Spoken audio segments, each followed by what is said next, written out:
mind acts like the central governor of your body, especially when you're cycling. But we can expand that governor, and it's not just about spending more hours on the bike or on the trainer. In this video, I'm going to walk you through the 3 principles that lay a framework that can help you push farther, race harder, and unlock a deeper effort in training. Just by watching this, I can guarantee your next training session or race will be that much better in how you perform, and just give you that little extra that you need. And I'll definitely need all I can get if I ever want a shot at getting this KOM that I plan to attempt at the end of the video. Which leads us to our first principle, which is strategies we need to employ before the ride.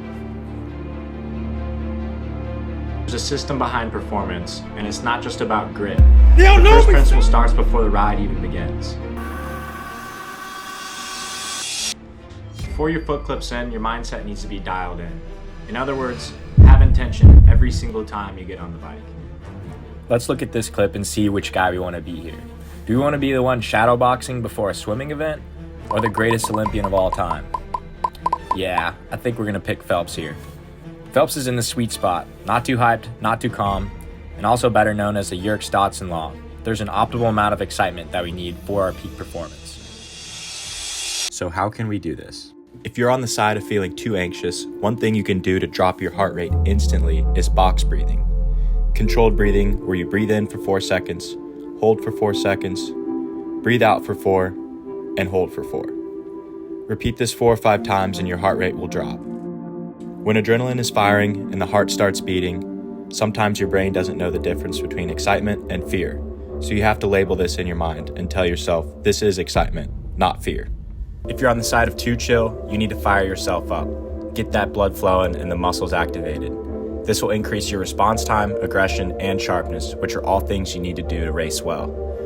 Go from chill mode to warrior mode. Play that song that gets you hyped up and visualize yourself in the race. Think about how you'll push through that suffering and unlock a new level. Others like to have some explosive movements like high RPM or jump squats. Whatever it is, find your trigger and repeat it. Whether it's a breathing pattern or something like this. Let your mind know that it's time to dominate. Next, we know what's ahead of us, and it's going to be hard. And we need to visualize that. This visualization process brings us to chapter 2, which is how we can use our mind to unlock a better performance during the effort. So now we're in it, in the middle of an effort. The legs are full of lactate, the initial adrenaline rush is gone, and everything in your body is telling you to stop. So what can we do? To be mentally tough in this moment, you can choose to have thoughts that are associative or disassociative, like thinking about a smooth pedal stroke or driving from your core, thinking about the glutes really driving the pedal down, or focusing on your bike positioning. Or you can think disassociative thoughts, anything that distracts you from the pain, like imagine someone cheering you on, or counting 1, 2, 3, 4 on repeat.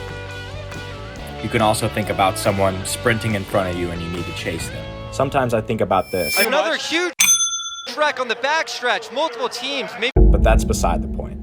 Mental strength only works if it's paired with experience, strategy, and smart tactics. You got to know the limits on your body, and you got to plan it out accordingly. And that leads to the last principle here, which is how we can continue to improve our body with our mind. All of this leads perfectly to the last and ultimately the most important principle here in the video. Your mind isn't technically a muscle, but you can train it like one. Just like your legs or lungs, when you train your mind, it adapts and it gets stronger over time. Every single tough workout, whether you think so or not, it reprograms your brain and it tells your mind, we can handle this. We know this type of stress. Didn't get the new high-speed gear we wanted? Good. Didn't get promoted? Good. Just got dropped? Good. Don't fear the hard rides, you welcome them, because you know that this discomfort is progress. Your brain is so powerful, but your body does have the limits, so you need to be strategic. Pacing and tactics aren't optional with pretty much everything. Your effort is a finite resource, just like anything else. In a time trial, negative splits are your friend. Look at Eliud Kipchoge, the greatest marathon runner ever who broke the 2-hour barrier. He doesn't chase early moves, he trusts his pacing and has enough in the tank for that final kick. Hell, even for this attempt, he had pacers the entire time because that's what you need to do to unlock your full potential. You can't go out too strong. And if you want to kill your workout, have a target and ease into it, with the final stretch being your best. During a time trial, know your limits and crank up the intensity gradually to where you have nothing left at the end. It's much harder to get back to the intensity you were aiming for if you blow up early. So if you're sending it on an attack, send it and don't look back. And research backs this. Your perceived effort skyrockets if you try to come back after a pause. So to get this KOM, I made a contract with myself to not let off the gas.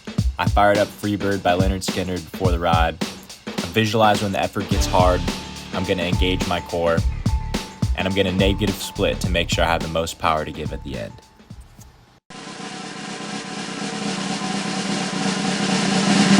And we just barely got it at 15 minutes and 8 seconds total at 313 watts. If I can do it, you can do it. So let's go.